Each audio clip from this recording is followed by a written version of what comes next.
Good morning friends. हम अपने first chapter को स्टार्ट कर रहे थे और आज हम इसको ख़त्म करने वाले हैं। हम आज पढ़ेंगे आवर वन पास्ट और मैनी। क्या एक ही हमारा इतिहास है या कई इतिहास है हमारे? तो did you notice the title of the books our past?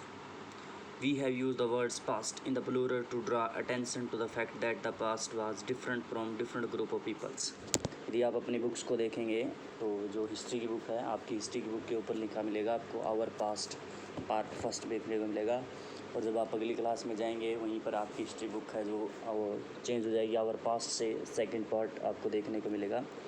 तो यहाँ पर जो देखने वाली जो बात है, यहाँ जो पास्ट है, जो प्लूरल शब्द आपके लिए उपयोग किया गया है, ठीक है, तो ये किस लिए कि प्रयोग किया गया है? देखो सिंपल सी बात है कि ये थोड़ा सा ध्यान इसलिए आपका अटेंशन क्रिएट करने के लिए किया गया कि भाई जो प्राचीन समय था, जो इतिहास था, तो वहाँ पर अलग अलग प्रकार के जो लोग रहते थे, अलग अलग जो ग्रुप था लोगों का, चाहे वो हम कह सकते हैं सोशल सामाजिक तौर पर हो सकता है, वो फिर आपका आर्थिक तौर पर हो सकता है। जैसे कि आप राजा थे, रानी थी, या फिर कोई ऑर्डिनरी पीपल हुआ करते थे, या फिर कोई जात के आधार पर था, कोई धर्म के आधार पर था, तो वो ग्रुप्स थे, वो आपके अलग अलग थे। तो उन सभी का अपना इतिहास क्या आपको अलग अलग देखने को मिलेगा। For example the lives of the herder और farmers were different from those of the king and queens. The lives of the merchant were different from the age of the craft person and so on. अब simple सा एक example है, जिस प्रकार से जो राजा महाराजा हुआ करते थे या रानियाँ होती थी, अब अगर उनका इतिहास देखें तो आपको अलग देखने को मिलेगा। यदि आप हर्डर्स और फार्मर की तरफ ध्यान देंगे तो अगर उनका इतिहास पढ़ने का प्रयत्न करेंगे तो उनका इतिहास आपको अलग देखने को मिलेगा। इसी प्रकार से जो व्यापारी हुआ करते थे उनका अलग से देखने को मिलेगा। और ये जो है हमारे क्राफ्ट पर्सन हुआ करते थे, ठीक है, तो इनका इतिहास आपको अलग देखने को मिलेगा। Also as it is true even today, और आज भी आपको देखने को मिलेगा, ये बात बिल्कुल सत्य है। अब सिंपल सी बात है, अगर राजा महाराजाओं की बात करें तो उनका जो रहन सहन था, वो जो किस प्रकार के जो कार्य करते थे, तो वो आपको अलग देखने को मिलेगा। जबकि एक फार्मर है, वो आपका अलग प्रकार का कार्य करता, तो वहाँ से जुड़ा हुआ इतिहास है वो आपको अलग ही देखने को मिल रहा था। और ये प्रक्रिया आज भी जारी है। अभी people follow different practices and custom in the different parts of the country. और हमारे देश की विशेषता तो रही है प्राचीन समय से कि भी हमारे देश के अंदर अलग अलग जो भाषाएं बोली जाती हैं। सोशल प्रैक्टिसेस की बात करें, कस्टम की बात करेंगे, यानी कि जो हमारा जो रीति रिवाज होते हैं, कोई धर्म से रिलेटेड है, कोई हम त्यौहार वगैरह बना रहे हैं, वो हमारे हमेशा क्या अलग अलग रहे हैं। For example today most people living in the Andaman islands get their own food by fishing, hunting and collecting forest produce. By contrast most people living in the cities depend on other for supplies of food. Differences such as these exist in the past as well as। अब एक और example के साथ समझाने का प्रयत्न किया गया कि यदि हम आज का एग्जाम्पल लेते हैं तो यदि हम अंडमान आइलैंड की बात करें, अंडमान और निकोबार जो हमारे आइलैंड है हमारे, तो वो क्या देखने को मिलेगी वहाँ पर। यदि फूड की बात करें तो वहाँ पर फिशिंग, हंटिंग और कलेक्टिंग फॉरेस्ट प्रोड्यूस किया जाता है। वही जो हमने शुरुआत में बात की थी, या तो हम वो क्या करते हैं, हंटिंग का कार्य करते हैं, या फिर वो गैदरिंग का कार्य करते हैं।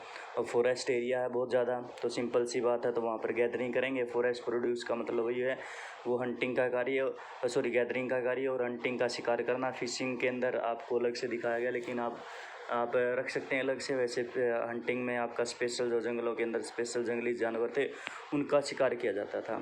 अब एक एग्जांपल ये है, और ये प्रक्रिया आज भी जारी है। यदि हम आज के समय में देखें तो अंडमान के अंदर, अब दूसरी तरफ चले जाएं, जो शहरों के अंदर जो लोग होते हैं, अब एक आर्थिक क्रियाएँ होती हैं जिसमें माना जाता है, आपको सभी को पता होगा कि यदि कोई व्यक्ति कोई कार्य करता है, अगर उसको उसके बदले में आय प्राप्त होती है तो उसको आर्थिक क्रियाएँ कहते हैं, इकोनॉमिक एक्टिविटीज़ बोला जाता है। तो ये इकोनॉमिक एक्टिविटीज़ कई प्रकार की होती हैं। मोस्टली आपको ध्यान रखनी है, थ्री बेस की होती है। प्राइमरी होती हैं, उसके बाद सेकेंडरी होती है, और उसके बाद टर्सरी होती है। प्राइमरी में आप सीधे तौर से प्रकृति से प्राप्त करते हैं। सेकेंडरी में आप उसको कन्वर्ट करके किसी अन्य प्रकार की उपयोगी वस्तु में चेंज कर देते हैं। इंडस्ट्रीज़ इसके अंदर शामिल की जाती हैं। और जो हमारी थर्ड होती है उसके अंदर टर्सरी एक्टिविटीज़ होती है, जिसके अंदर सेवाओं को शामिल किया जाता है। बैंक वगैरह, ट्रांसपोर्टेशन वगैरह की चीज़ें उसके अंदर शामिल की जाती है। तो अब सिंपल सी बात है, जो शहरों के अंदर यदि हम बात करें तो वहाँ पर सेकेंडरी और टर्सरी एक्टिविटीज़ वहाँ पर ज़्यादा होती है। तो सिंपल सी बात है, फूड कहाँ से प्राप्त मिलेगा, वो आपको एग्रीकल्चर से मिलेगा। और एग्रीकल्चर कौन सा प्रोडक्ट है, वो आपका प्राइमरी सोर्स होता है, प्राइमरी एक्टिविटीज़ के अंदर आता है। तो वो प्राइमरी एक्टिविटीज़ जो ग्रामीण क्षेत्र होता है उन क्षेत्रों में की जाती है। तो इसीलिए जो लिविंग के लिए है, तो आज भी क्या देखने को मिलेगा, जो नगरी के अंदर जो रहने वाले जो लोग हैं, वो प्राइमरी एक्टिविटीज़ जो करने वाले लोग हैं उनके ऊपर डिपेंड होते हैं फूड के लिए। और ये ये जो है समस्या थी, या फिर आपको समस्या तो नहीं कहेंगे, ये जो प्रक्रिया थी ये प्राचीन समय में भी एग्जिस्ट करती थी और आज भी इसी प्रकार से एग्जिस्ट करती है भाई। Beside, there is another kind of differences. We know a great deal about kings and the battles they fought because they kept records of their victories. Generally, ordinary people such as the hunter, fishing folk, gatherer, farmers, or herder did not keep records or what they did. While archaeology help us to find out about their lives, there is a much that remains unknown. अब एक simple सी बात है, एक और जो देखने वाली बात है, जो लाइफस्टाइल होता था, जो किंग और क्वीन वगैरह की बात करेंगे तो वहाँ का जो लाइफ ऑफ स्टाइल होता है उनका हमेशा ऊंचा रहेगा, जबकि एक ऑर्डिनरी पीपल था। ऑर्डिनरी पीपल में क्या हमारे यहाँ आगे हंटर हैं, फिशिंग फोल्कर, गैदर, फार्मर वगैरह हैं। अगर हम इनकी बात करें तो लिविंग ऑफ स्टैंडर्ड इनका बहुत ही नीचे रहता था। अब ये सारे के सारे क्या है, अब राजा है, ये तो टैक्स से रिलेटेड थे, तो टैक्स कलेक्ट करते थे इनसे ही, तो इनको तो कोई समस्या थी नहीं पैसे की, चाहे वो इनके यहाँ पर अनाज हो या ना हो, तो उनको कोई समस्या नहीं। ये बेचारे क्या सीधे तौर पर कृषि से डिपेंड होते थे, तो सारा दिन क्या शारीरिक फिजिकल वर्क ये सबसे ज़्यादा करते रहते थे। तो अब सिंपल सी बात है, जो राजा महाराजा हुआ करते थे वो तो क्या है अपनी विक्ट्रीज़ का रिकॉर्ड रखते थे, जो और एक प्रकार की जो बातें होती थी, चाहे उनका जो राजाओं की बात करेंगे, उनके जन्म से लेके उन्होंने कब उनकी शादी हुई, उसके बाद उनका हम बात करेंगे कि कब उन्होंने सिंहासन संभाला, कौन सी लड़ाई लड़ी उन्होंने, किस प्रकार से टैक्स की व्यवस्था थी, तो वो सारी की सारी बातें क्या आती हैं उन्होंने रिकॉर्ड आपको देखने को मिल जाएंगी। लेकिन एक सामान्य व्यक्ति है जो ऑर्डिनरी पीपल होता है, वो किसी भी प्रकार के रिकॉर्ड उनके पास नहीं देखने को मिलते। इसलिए जब आर्कियोलॉजिस्ट जो इसका अध्ययन करते हैं तो हमारे को क्या है, आर्कियोलॉजी इतनी ज़्यादा मदद नहीं कर पाती।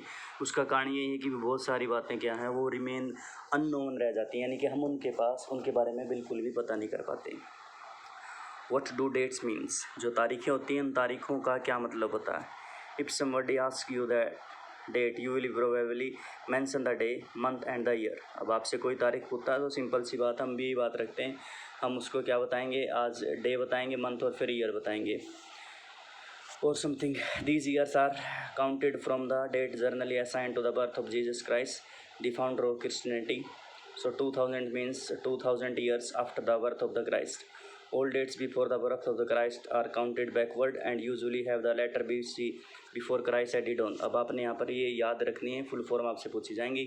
और यदि हम ऐसा जानते हैं कि भी जो हमारी जो डेट्स आपको देखने को मिल रही हैं, इसकी जो शुरुआत आप कह सकते हैं ये बेबी क्राइस्ट के जन्म से रिलेटेड है, जो फाउंडर थे हमारे ईसाई धर्म के।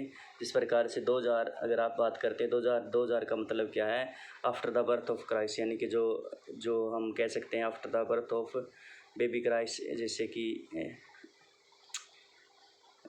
All dates before the birth of after the death so means to say after the birth of Christ, यानी कि जब उसकी जन्म हुआ था उससे 2000 का मतलब क्या है, उसके बाद की बात करेंगे कि 2000 लगी हुई है, तो इसका मतलब उसके जन्म से 2000 साल के बाद। उसी प्रकार से यदि हम बात करें, यदि आपको BC शब्द देखने को मिलता तो बिफोर द क्राइस्ट, ठीक है, इसका मतलब क्या है, आपको BC शब्द देखने को मिलेगा भाई। यदि हम बैक साइड चलेंगे, in this book we will refer to dates going back from the present using 2000 as our starting point. उसके बाद हम क्या करेंगे, हमारी डेट्स को going back from the present, हम आज से जो प्रेजेंट समय उसे हम बैक में जाएंगे और हम जो शुरुआत करेंगे 2000 से, और उसके बाद पीछे से हम जानकारी प्राप्त करेंगे सारी की सारी बुक में।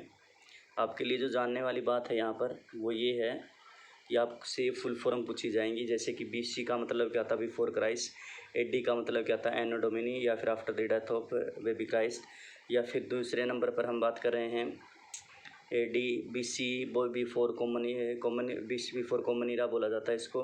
C का मतलब होता है कॉमन ईरा, या आगे दिए हुए हैं common era, before common era, ये यस। उसके बाद लास्ट में है जैसे BP दिया गया, बिफोर प्रेजेंट, ये देखने हैं आप लोगों ने, इनकी फुल फॉर्म याद करनी है भाई। उसके बाद है we have seen the inscription are inscribe on the hard surface, many of the these were inscribe several hundred of years ago. हमने क्या इंस्क्रिप्शन देखी हैं जो हार्ड सरफेस पे दिखाई दी हैं, इनमें से बहुत सारी क्या हैं कई हज़ारों साल पहले लिखी गई थी। और inscription contain both script and language, आपको सभी जो है इंस्क्रिप्शन में आपको एक भाषा देखने को मिलेगी और एक लिपि देखने को मिलेगी। Language which were use as well as script have change over time, जो हमारी भाषा होती है और लिपि होती है तो वो क्या है समय के साथ साथ क्या वो बदलती रहती है। So how to scholar understand what was the inscribed, तो उसके लिए क्या है, स्कॉलर जो इसका अध्ययन करते हैं तो वो उसका किस प्रकार से इनका अध्ययन करेंगे। This can be done through a process known as the decipherment. इसको जो है इस प्रकार से जानकारी प्राप्त करने को क्या कहा जाता है, डेसिपेरमेंट के नाम से जाना जाता है भाई।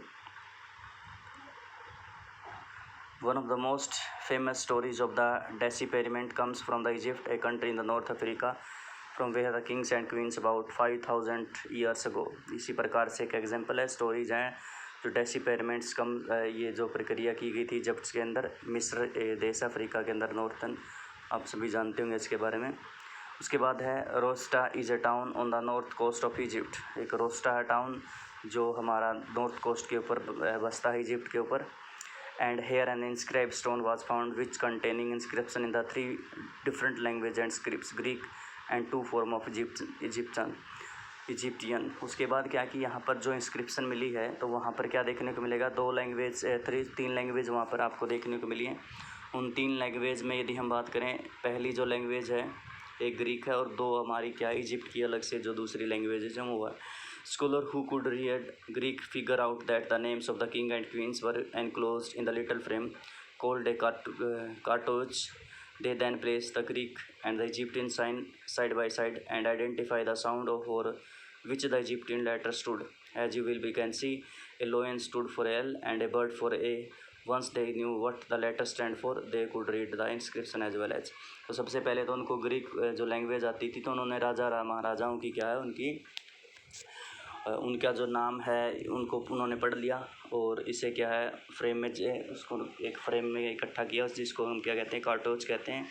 लेकिन जो दूसरे जो नाम थे उन्होंने क्या है इसको पढ़ने के लिए क्या है अलग से अलग से प्रक्रिया की, जिस प्रकार से आपको यहाँ पर दिया गया। जैसे एल फिर मेरे ख्याल से लॉयन की बात की गई है, a lion stood for L, a word for the ए।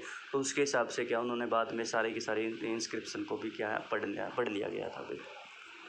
बस भाई हमारे लिए इतना ही था ये फर्स्ट चैप्टर। थोड़ा सा मुश्किल होता है फर्स्ट चैप्टर हमारे हिस्ट्री के लिए, सभी बुक्स में ऐसा ही होता है। उसके बाद जो आगे के चैप्टर होंगे वो थोड़ा सा आसान रहेंगे भाई।